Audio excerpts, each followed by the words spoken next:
आज हम पढ़ने वाले हैं क्लास 9th की poem the road not taken. इस पोएम को रॉबर्ट फ्रॉस्ट ने लिखा है। इस पोएम हम जानेंगे एक डिसीजन, एक चॉइस के बारे में कि कैसे हम अपनी लाइफ में डिसीजंस लेते हैं, चॉइस चूज करते हैं। और देखिए, कभी भी आप, जैसे कि अभी आप क्लास 9 में पढ़ रहे होंगे तो अगले साल आप क्लास 10th में जाएंगे, फिर उसके बाद आपके पास डिफरेंट टाइप के स्ट्रीम्स मतलब रास्ते आ जाएंगे, रास्ते आ जाएंगे।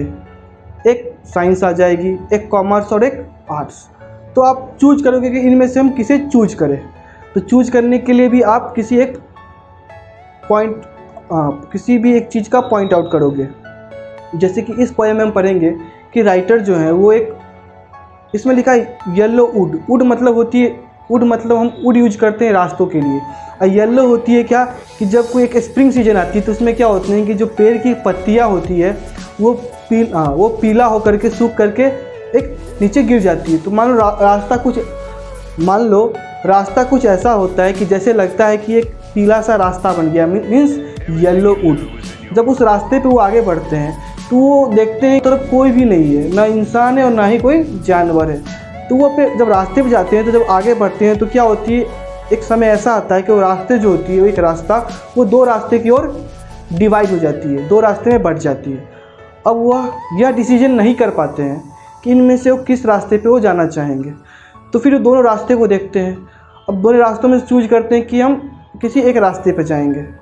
तो फिर आगे चलकर कवि यह कहते हैं कि जब भी हम अपने जीवन में किसी भी एक डिसीजन को चूज करते हैं तो इसका मतलब ये नहीं होता कि उसे हम आधे अधूरे पे ही छोड़ दें। हमें कभी भी अपने डिसीजन को अच्छे से पूरी करना चाहिए। अगर कोई भी हम एक फैसला लेते हैं उसे हमें पूरा करना चाहिए। कवि कहते हैं कि जब भी हम, इस कविता में कवि यह कहते हैं कि कभी भी हम अपने जीवन में कोई भी कार्य शुरू करते हैं तो हमें किसी भी कार्य को अधूरा या उसे आधे पे नहीं छोड़ना चाहिए, ताकि जब हमें एक समय ऐसा आएगा कि हमें इस बात की पछतावा नहीं होनी चाहिए कि हमने काश वो काम पूरा नहीं किया। तो कभी जब उस रास्ते पे जाते हैं तो जब देखते हैं कि रास्ते आगे जाके दो भागों में बढ़ जाती है तो वो यह डिसीजन नहीं ले पा रहे होते कि हमें किस पे चलना चाहिए। वो यह सोचते हैं कि अगर मान लो हम एक रास्ते पे आगे बढ़ेंगे तो वो रास्ता आगे जाके क्या हो जाएगा, दो रास्ते में बढ़ जाएंगे। तो फिर एक समय ऐसा भी हो सकता है कि हम वापस इस रास्ते पे नहीं आ सकते। तो कभी इस रास्ते पे जाने का डिसीजन लिए कि जिस रास्ते पे कोई लोग नहीं गया हो, जो रास्ते अभी तक सुनसान हो। वो दूर तक उस रास्ते को देखते रहे, वहाँ दूर तक पूरी खाली वीरान नज़र आई, वहाँ पे कोई नहीं था। तो फिर कभी आगे चलकर कभी ये कहते हैं कि जब भी वो आगे बढ़ते हैं तो वो दोनों रास्ते को समान रूप से पाते हैं। फिर वो यह डिसीजन ले पाते हैं कि जिस रास्ते पे कोई नहीं गया हो, जिस रास्ते पे रात की ओस गिरी हुई हो और जिस पे छोटी छोटी झाड़ियाँ उग गई हो, इसका मतलब ये होता है कि उस रास्ते का उपयोग या यूज बहुत कम किया गया हो।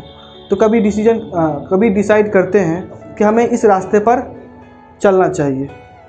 तो हम आपको इसी पे एक चीज़ सुनाना चाहते हैं। जैसे कि कहते हैं ना कि कभी कभी हम गलत निर्णय लेकर के भी अपनी योग्यता से उसे सही साबित कर देते हैं।